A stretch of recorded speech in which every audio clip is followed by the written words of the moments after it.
Hello friends, मैं विकास शाक्य और आज है 22 अप्रैल और आज मेरे पास हैं 6 से 7 टॉपिक जो डिस्कस करने लायक हैं। तो थोड़ा सा बड़ा होगा वीडियो आज का और ये सातों टॉपिक बड़े ही इंपॉर्टेंट हैं। ठीक है, सबसे पहले विदाउट एनी डिले हम सबसे पहले शुरू करते हैं फ्यूजिटिव इकोनॉमिक ऑफेंडर। ये जो फ्यूजिटिव इकोनॉमिक ऑफेंडर एक्ट है ये 2016 में पास हुआ था। और इसका मतलब क्या है फ्यूजिटिव इकोनॉमिक ऑफेंडर? कुछ लोगों के बारे में आपने सुना होगा कि बैंक से लोन लिया, जैसे हमारे विजय माल्या जी थे और नीरव मोदी थे या फिर और भी जो लोग हैं, बड़े बड़े व्यापारी हैं जिन्होंने बैंक से लोन लिया और उसके बाद जब वो चुका नहीं पाए, जब उनका लोन बैड एसेट बन गया, बैड लोन बन गया, तो वो लोग क्या कर गए, इंडिया से स्केप कर गए, भाग गए इंडिया से। इंडिया छोड़ करके किसी दूसरे देश में जा करके वहाँ शरण ले ली। तो 2016 में एक कैटेगरी बनाई गई ऐसे ऑफेंडर्स की। इनको क्या कहा गया? इनको कहा गया फ्यूजिटिव इकोनॉमिक ऑफेंडर, यानी भगोड़े आर्थिक अपराधी। फ्यूजिटिव का मतलब होता है भगोड़ा। तो इसमें क्या कहा गया है, इसकी कंडीशन क्या है, बस वो याद रखिए, और किसको सबसे पहला तमगा मिला है वो याद रखिए। तो इसकी कंडीशन ये थी कि कोई भी ऐसा व्यक्ति जो कि 100 करोड़ रुपए से ऊपर का घोटाला करे, केवल बैंक से पैसे लेकर चले जाना ही या उसको ना चुकाना ही भगोड़े आर्थिक अपराधी के लिए काफी नहीं है। किसी भी तरह का ऐसा क्राइम जहां पे आपने 100 करोड़ रुपए से ज्यादा का घोटाला किया हो, चाहे अपनी कंपनी में किया हो, चाहे बैंक का पैसा लेके आप चले गए हो, ना चुकाया हो, किसी भी कंडीशन में जहां पे 100 करोड़ से ऊपर का घोटाला आपने किया है, वहां पे आपको फ्यूजिटिव इकोनॉमिक ऑफेंडर घोषित कर दिया जाएगा अगर आप देश छोड़ करके चले गए हों और आपके खिलाफ एक केस जो है इस रूल के अंदर, और फ्यूजिटिव जो फ्यूजिटिव इकोनॉमिक ऑफेंडर्स एक्ट है उसके इस एक्ट के अंदर आपके ऊपर जो है केस फाइल अगर किया गया है और उसके बाद भी आप भाग गए हैं, तो आपके ऊपर ये फ्यूजिटिव इकोनॉमिक ऑफेंडर का तमगा आपको मिल जाएगा, आपको घोषित कर दिया जाएगा भगोड़ा आर्थिक अपराधी। तो आज की डेट में ये जो गौरव प्राप्त हुआ है, सबसे पहला जो व्यक्ति है भारत का जिसको ये गौरव प्राप्त हुआ है वो है हमारे विजय माल्या जी। तो विजय माल्या जी फ्यूजिटिव इकोनॉमिक ऑफेंडर है, पहले फ्यूजिटिव इकोनॉमिक ऑफेंडर घोषित किए गए हैं भारत के। ठीक है, उसके अलावा हुआ क्या है, ये न्यूज में क्यों है? न्यूज में इसलिए है क्योंकि विजय माल्या जी की जो अर्जी थी यूके की कोर्ट में, यूनाइटेड किंगडम की कोर्ट में इन्होंने डाली थी against fugitive economic offender act के अंतर्गत जो भी उनके ऊपर केस चलाए जा रहे थे, तो उसके विरोध में उन्होंने अपील की थी। तो उस अपील को यूके ने खारिज कर दिया है, यूके की कोर्ट ने खारिज कर दिया है, इसीलिए ये न्यूज में है। आपको याद बस इतना रखना है कि ये कब आया था, फ्यूजिटिव इकोनॉमिक ऑफेंडर्स एक्ट 2016 में आया था। और इसकी कंडीशन क्या है? कंडीशन ये है कि 100 करोड़ से ऊपर का घोटाला, 100 करोड़ या उससे ऊपर का घोटाला, और साथ में आपके ऊपर ये एक्ट के अंतर्गत कार्यवाही की जा रही हो, आपके अंतर्गत ये केस फाइल किया गया और आप भग गए हो। ठीक है, तो इतना याद रखिए, इतना काफी है इसमें, इससे ज्यादा इसमें नहीं पूछा जाएगा, लेकिन है इंपॉर्टेंट कि कब हुआ था, ये सब चीजें पूछी जा सकती हैं, कब पास हुआ था ये। वर्ल्ड प्रेस फ्रीडम इंडेक्स 2020, ये जो वर्ल्ड प्रेस फ्रीडम इंडेक्स है ये हर साल जारी होती है और इसको जारी करने वाले ऑर्गेनाइजेशन का नाम आप नोट कर लीजिए, उसका नाम है रिपोर्टर्स विदाउट बॉर्डर्स। ठीक है, रिपोर्टर्स विदाउट बॉर्डर्स ये नाम है उस ऑर्गेनाइजेशन का जो कि ये रिपोर्ट जारी करता है। ये रिपोर्ट ये बताती है कि किसी भी देश में वहाँ की जो मीडिया है उसको कितनी छूट है, वो कितनी स्वतंत्र है कि अपनी बात वो कह सके, सरकार के विरुद्ध बोलने में वो कितनी स्वतंत्रता उसके पास है, कितना वो सहज पाती है अपने आप को कि सरकार की आलोचना करनी हो या कोई रिपोर्टिंग करनी हो तो उसको कितना वहाँ पे स्वतंत्रता दी जाती है, या फिर वहाँ पे कहीं रिपोर्टर्स को किसी तरह की सच्चाई दिखाने पर या कोई रिपोर्ट करने पर या कोई न्यूज़ दिखाने पर क्या उनको हराश किया जाता है। तो इस तरह की बातों को लेकर के, इन सारी चीज़ों को लेकर के लोगों से बातचीत करके, एक सर्वे करके ये वर्ल्ड प्रेस फ्रीडम इंडेक्स जारी किया जाता है। ठीक है, और इस वर्ल्ड प्रेस फ्रीडम इंडेक्स 2020 में इस साल इंडिया की पोजीशन है 142। पिछले साल 140 थी, इस बार 2 पॉइंट्स की गिरावट आई है, 140 पे पहुंच गया है इंडिया, 142 पे पहुंच गया इंडिया। तो इस बार की आप इंडिया की पोजीशन याद रखिएगा, इंडिया की पोजीशन 142 है और ये कितनी कंट्रीज में है? ये 180 कंट्रीज में है। टोटल 180 कंट्रीज होती हैं, उनके ऊपर ये सर्वे किया जाता है और उसके बाद वर्ल्ड प्रेस फ्रीडम इंडेक्स में हर एक की इंडेक्स बताई जाती है। ठीक है, तो इंडिया 142 पे है और नॉर्वे, नॉर्वे का नाम आप याद रखिएगा, नॉर्वे पहले नंबर पे है लगातार चौथी बार। ठीक है, लगातार चौथी बार नॉर्वे पहले नंबर पे है। फिनलैंड और जो आपका डेनमार्क है, स्वीडन है, फिनलैंड, स्वीडन, डेनमार्क, ये उसके बाद है, नॉर्वे के बाद है। ठीक है, तो टॉप 4 में आपका नॉर्वे, स्वीडन, फिनलैंड, डेनमार्क, ये 4 आते हैं और इंडिया 142वीं पोजीशन पे है। ठीक है, तो इसमें बस इतना ही है, किसने, कौन जारी करता है ये बहुत इंपॉर्टेंट है, इंडिया की पोजीशन कितनी है, पहले नंबर पे कौन है, ये 3 चीजें इंपॉर्टेंट है इसमें। ठीक है, अब आते हैं तीसरे नंबर पे बायो वेस्ट मैनेजमेंट। इससे रिलेटेड कुछ ऐसा नहीं है जो डिस्कस किया जाए, प्री के लिए नहीं है, किसी प्री एग्जाम के लिए ऑब्जेक्टिव क्वेश्चंस इससे कम आ सकते हैं, इससे आएंगे भी नहीं, बहुत कम आने की चांसेस हैं कि कुछ ऐसा पूछे। बायो वेस्ट मैनेजमेंट एक्ट कब पास हुआ था, तो ये 2016 में पास हुआ था। जो इंपॉर्टेंट चीज है इससे जुड़ी हुई बायो वेस्ट मैनेजमेंट से, वो है रिटन एग्जाम के लिए, कि बायो वेस्ट मैनेजमेंट 2016 में पास हुआ था, वो कितना इस समय जरूरी है, कितना जरूरी है। जो डिस्पोजल्स होते हैं, जो आप बंदों का जो इलाज किया जाता है, जैसे मैं बीमार हूँ, मेरा इलाज किया गया, कोई बहुत भयानक बीमारी से ग्रसित है, जैसे कोरोना वायरस से ग्रसित है, उसका इलाज किया गया, तो इलाज करने में जो भी चीज़ें इस्तेमाल हुई, चाहे वो मास्क था, चाहे वो ग्लव्स थे, चाहे वो इंजेक्शन थे, ये सारी चीज़ें आप किस तरह से डिस्पोज करते हो? क्या ऐसे ही फेंक देते हो? क्या ऐसे ही खुले मैदान में कूड़े में फेंक देते हो? कहाँ उसे गाड़ते हो? कैसे उसे डिस्पोज करते हो?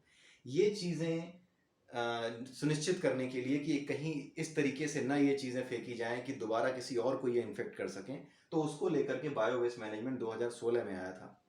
अब इसमें इम्पॉर्टेंट क्या है? इम्पॉर्टेंट इसलिए है क्योंकि अभी नेशनल ग्रीन ट्रिब्यूनल, जो भारतीय हरित प्राधिकरण है, उसने ये बोला कि आप कोरोना वायरस का इलाज तो कर रहे हैं, ढेर सारे इक्विपमेंट्स यूज़ हो रहे हैं, ढेर सारे सर्जिकल आइटम्स यूज़ किए जा रहे हैं, उसमें आपका मास्क यूज़ किए जा रहे हैं, सब कुछ यूज़ किया जा रहा है।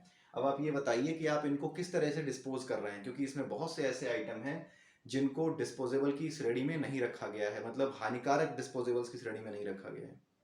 ठीक है, तो आप उनको, अब कोरोना वायरस की वजह से वो हानिकारक डिस्पोजल्स की श्रेणी में आ गए हैं, तो कैसे आप करोगे? क्या आप रिक्लासिफाई कर रहे हो, क्या कर रहे हो? तो एनजीटी ने ये चेतावनी दी है, बताया है भारत सरकार को, एक रिपोर्ट जारी की है कि आप इस पर ध्यान दीजिए, नहीं तो यहाँ से तो बीमारी निकलेगी अस्पताल से एक आदमी से, फिर दूसरे को लग जाएगी।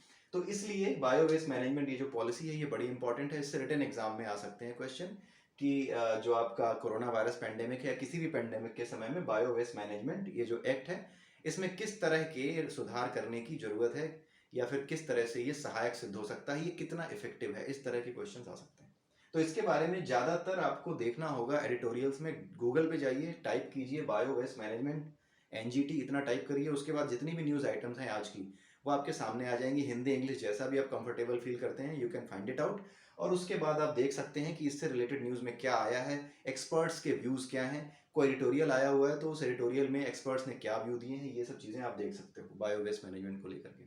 ठीक है, तो इसके बारे में आप देख लीजिएगा, इसके बारे में बताने लायक कुछ नहीं है, सिर्फ ये याद रखिए कि ये आया था 2016 में, और ये क्वेश्चन आना बड़ा मुश्किल है, किसी भी ऑब्जेक्टिव क्वेश्चन का जो पेपर होता है उसमें आना मुश्किल है, रिटन एग्जाम के लिए बहुत इंपॉर्टेंट है। चौथा है सुजलाम सुफलाम जल संचय अभियान। ये सुजलाम सुफलाम जल संचय अभियान जो है, ये गुजरात सरकार का एक इनिशिएटिव है। ये शुरू किया गया था 2018 में, 2018 में इसको शुरू किया गया था, सुजलाम सुफलाम जल संचय अभियान। और इसका उद्देश्य क्या है कि बरसात आए, मानसून आए, उससे पहले जितने भी कुएं हैं, बावड़ियां हैं जो सूखे पड़े हैं, या फिर जिनमें कचरा भरा पड़ा है, या फिर जिसमें स्लिट भरी पड़ी है, जो गीली मिट्टी होती है जिससे कि वो ऊपर तक आ गया उसका तल, उसको थोड़ा खोद करके बाहर निकाला जाए, उसे और गहरा किया जाए। ठीक है, तो उसको गहरा करने के चक्कर में जो है ये सारी चीज़ें की गई हैं, ये करते हैं। 2018 से ये प्रैक्टिस फॉलो करती है गुजरात सरकार। तो ये भी रिटन एग्जाम के लिए बहुत इंपॉर्टेंट है कि अगर हमें जल संचय पे जोर देना है, जल संचय को लेकर सुजलाम सुफलाम जल संचय अभियान जैसी योजनाओं के बारे में आपका क्या विचार है? क्या ऐसी योजनाएं और राज्य क्यों अप्लाई नहीं कर सकते, क्यों वो अडॉप्ट नहीं कर सकते इस तरह की योजनाओं को, या फिर गुजरात में इससे क्या फायदा हुआ है? ठीक है, इस तरह की चीजें बहुत आ सकती हैं। तो सुजलाम सुफलाम जल संचय अभियान ये 10 जून तक चलेगा, गुजरात सरकार ने बता दिया है, इस समय से लेकर 10 जून तक चलेगा। और जो मनरेगा के अंतर्गत जो मजदूर होते हैं, जो काम करते हैं मनरेगा में, जो मजदूर काम करते हैं, जो कुएं खोदने का काम करते हैं, बावड़ियां खोदने का काम करते हैं, या फिर हैंडपंप लगाने का काम करते हैं, उन कामों में उन्हें लगाया जाता है। तो उन्हीं मजदूरों को इस काम के अंतर्गत भी, इस अभियान के अंतर्गत भी लगाया गया है। और वही जो है, ये जो कुछ भी भरा हुआ है गंद कुओं में या फिर आपके बावड़ियों में या फिर तालाबों में, उसको निकाल करके बाहर करेंगे ताकि वो और गहरा हो जाए और पानी उसमें इकट्ठा किया जा सके। ठीक है, जो बरसात का पानी उसको और अधिक इकट्ठा किया जा सके। और ऐसा करके गुजरात सरकार ने 2018 से लेके आज 2020 आ गया है, 23,000 क्यूबिक फीट पानी एक्स्ट्रा इकट्ठा करने की कैपेसिटी जनरेट कर ली है।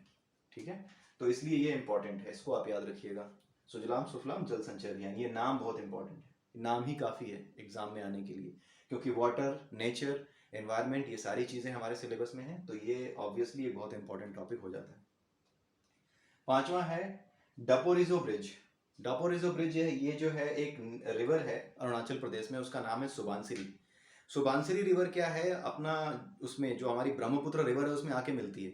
तो ब्रह्मपुत्र रिवर की ये ट्रिब्यूटरी है। कोई भी ऐसी नदी जो किसी नदी मिलती है उसकी ट्रिब्यूटरी होती है। और कोई भी ऐसी नदी की ब्रांच जो किसी नदी से किसी वजह से किसी जगह पे किसी जियोग्राफिकल लोकेशन या जियोग्राफिकल जो आपके रेस्ट्रिक्शंस होती हैं उनकी वजह से एक नई ब्रांच उससे अगर निकलती है तो उसको डिस्ट्रीब्यूटरी कहते हैं। नदी अगर मिल रही है तो ट्रिब्यूटरी, और अगर नदी मेन नदी से बाहर निकल रही है तो वो डिस्ट्रीब्यूटरी। ठीक है, ये होता है। तो हमारी जो सुबानसिरी नदी है ये ब्रह्मपुत्र की ट्रिब्यूटरी है, उसकी सहायक नदी है। ठीक है, तो इसी सहायक नदी के ऊपर ये डपोरी जो ब्रिज बनाया गया है। ये न्यूज में क्यों है? न्यूज में इसलिए है क्योंकि ये रिकॉर्ड 27 डेज में बनाया गया है, इंडिया और चाइना के बॉर्डर पे है। और 27 डेज में, इससे कम समय में आज तक कोई भी ब्रिज बन के तैयार नहीं हुआ है। लोगों ने बॉर्डर रोड ऑर्गेनाइजेशन, जो हमारी संस्था है बॉर्डर रोड ऑर्गेनाइजेशन, वो बनाती है ये सब पुल, तो उसने ये पुल बनाया है डपोरिजो ब्रिज 27 दिनों में, रिकॉर्ड 27 दिनों में। ठीक है, इसीलिए ये न्यूज में है। किस नदी बनाया? सुबानसिरी। तो यहाँ पे दो तीन चीजें बहुत इंपॉर्टेंट हो गई, इस ब्रिज का नाम कि कौन सा ब्रिज है, और दूसरा सुबानसिरी नदी, और तीसरा सुबानसिरी नदी किसकी ट्रिब्यूटरी है। ठीक है, ब्रह्मपुत्रा के बारे में फैक्ट्स भी पूछे जा सकते हैं, तो ब्रह्मपुत्रा सुबानसिरी इसके बारे में थोड़ा सा आप पढ़ लीजिएगा। ठीक है, इतना काफी है ऑब्जेक्टिव्स के लिए, इतना काफी है। ठीक है, अर्थ डे आज 22 अप्रैल है, 22 अप्रैल को अर्थ डे मनाया जाता है। ठीक है, तो इसे आप याद रखिएगा। अर्थ डे का सिग्निफिकेंस अगर आपको देखना है तो आप जा करके गूगल पे सर्च कर सकते हो, या पहले भी मैंने एक बार बताया हुआ अर्थ डे के बारे में कि अर्थ डे क्यों मनाया जाता है। तो इसके बारे में आप जा करके गूगल से सर्च करके पढ़ सकते हैं। कोई एडिटोरियल अगर आप देखना चाहें देख सकते हैं, आज की डेट में अर्थ डे का क्या इंपॉर्टेंस है, ये सब चीज़ें पढ़ सकते हैं। With respect to corona virus pandemic जो फैला है, उससे हमें अर्थ डे के बारे में उससे हमें अर्थ का एनवायरनमेंट जो चेंज हुआ है, लोग अब बाहर नहीं निकल रहे, तो जिस तरह से एनवायरनमेंट चेंज हो गया है, पोल्यूशन लेवल नीचे आ गया है, तो उससे हमें क्या पता चलता है, अर्थ डे का सिग्निफिकेंस क्या है, क्या अर्थ डे को ऐसा कोई इनिशिएटिव लेना चाहिए। ठीक है, अर्थ डे पे कोई ऐसा इनिशिएटिव लेना चाहिए, जब भी हम मनाते हैं तो पूरी दुनिया को मिलकर क्या कोई ऐसा इनिशिएटिव लेना चाहिए कि कुछ दिनों के लॉकडाउन रखा करें अलग अलग शहरों में, ताकि उस शहर की आबो हवा सही हो जाए। ठीक है, तो इस तरह की चीज़ें पूछी जा सकती हैं।